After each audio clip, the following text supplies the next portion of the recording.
Alright, hey guys, I'm going to show you some basic stuff about tracking. In this one I'm going to talk about humans actually. So you can use this if you're trying to see if someone's been on your property, or I mostly got into this stuff with like wilderness search and rescue, trying to find lost people and stuff. So I'm going to give you some very basic stuff. I originally learned it in New England, the East Coast, Eastern Woodlands, which are completely different than Southwest Oklahoma. Completely different. But a lot of the same things still carry over. I'm going to go into more detail about stuff later. But people and animals always leave a track. If you take the same way in and out of an area, after a while, or even after like 2 or 3 times, you'll start to notice with a trained eye, you can start to see where someone's been. Like game trails are a perfect example of it. Usually hikers can pick up on this stuff a lot faster than most people. So I'm going to walk through here and I'm going to show you my tracks. This one I'm going to be showing you how to look for like down vegetation. So.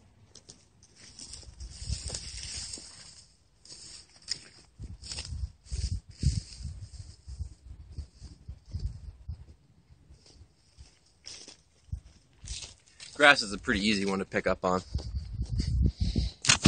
Take you with me. Oh, sorry about that.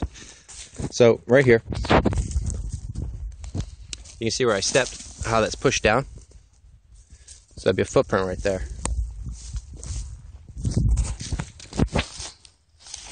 And I walked over here. So the grass is pushed down right through there. Another thing you can consider is footprints. So now I'm going to find a patch of bare. This looks pretty, that looks pretty bare right there. So I'm going to walk. And you'll notice my footprints. I mean, this sounds really elementary, but a way to see if this shows up. Well, that's me walking back. A way to find out how many people are in a given area is you take a 3-foot section and you find out how many tracks are there. So since this one is every 3 feet, there's one pair of boot prints. That's one person. Now, if you saw something like this in a 3-foot section, you see 2 sets of boot prints for every 3 feet, because that's one stride. So that would be 2 people. You can also get general ideas about the dimensions of the person by roughly shoe size. That's kind of a, you can have smaller people with big feet. I'm 5'11", almost 6 foot, and I got a size 12. So that's, hold on. That's not really too good of an estimate, but you can generally tell male or female. Male or female by the way that their feet go in or out. Generally males, they go out. Like I'll show you. I'm going to walk and I'll show you my footprints. Alright. So males, see my foot goes like that, and then it goes like that. They'll go out. Females will kind of be more straight, or they go slightly inward. You can see what I mean if you have a girl walk through. It's just a general rule of thumb. Also, generally females have smaller feet. You can tell somebody's which way they're walking if they're trying to screw with you, because when you walk right here, see how that's lower than up here, heel strike. So most people put the weight right here. Now, if I'm going to walk backwards, I'm going to do it on a fresh patch right here. If you notice,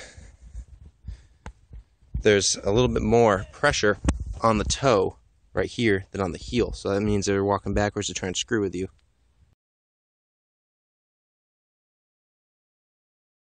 Alright, I'm going to go over it one more time. So I'm going to walk forward through here. Just regular walking. Now, see if I can find the tracks. Okay, right here. See how that's much deeper there than the toe? That means I was going forward. Now I'm going to find another fresh set. I'm going to go backwards. Let me show you a very easily defined one right here. Alright, See how much heavier it is here? That's because I was going forwards through here. Now I'm gonna I'll come over here. It's a much better spot. I'm gonna walk backwards through here and show you the difference.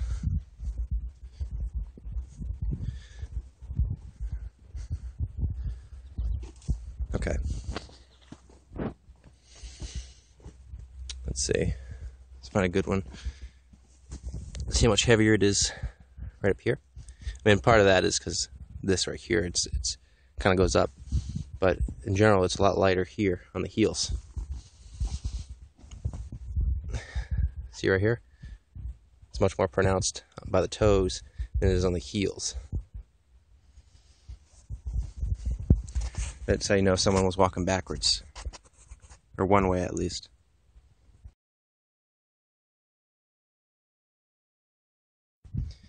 Hey guys, so another way that you can estimate somebody's body dimensions is by a little bit of how much it goes down, but that's not too accurate.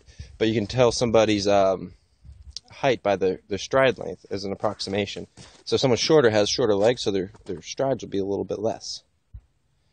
Now there's a difference between walking and running, and the best way to do it is to kind of experiment and see for yourself. You can't really tell that well over a video or reading from a book, but I mean you can, but it's best to kind of do it for yourself, or have your friends do this, and then you can see, okay, well, this person's 6 foot and this is his approximate stride, and this person's like 5'5" and this is their approximate stride.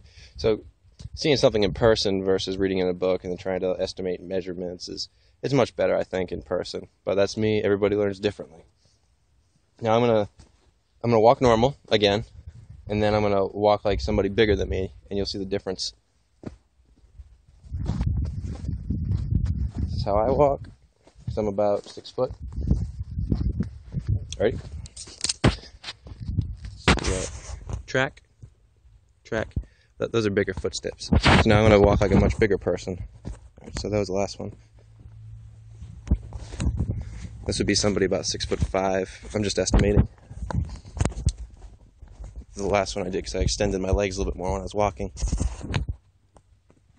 And the best way to do this is to see for yourself, see the difference. If I had longer legs, it's a little bit wider apart. If someone's running too, you notice there's much more of a heel strike on the ground, going a little faster. That's just something I noticed. I don't know if it's like correct, but it's just something that I noticed. Like I'll run through here, and then I'm going to show you the difference. Ready? See? You tell the difference in the tracks.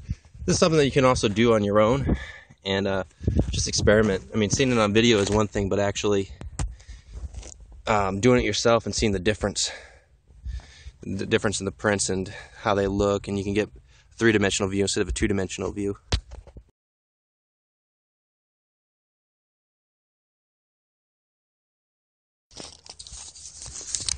Alright guys, so that should be about it for this video series. In the future, I'm debating whether or not I want to release some things like how to outsmart canine teams and stuff like that.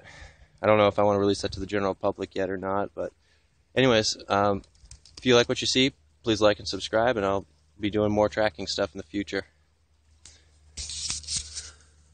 Oh, yeah, leave your comment below so we can discuss it, or you can add things, and if I missed something, I'll add it to the little detail section if it's valid. Have a good one.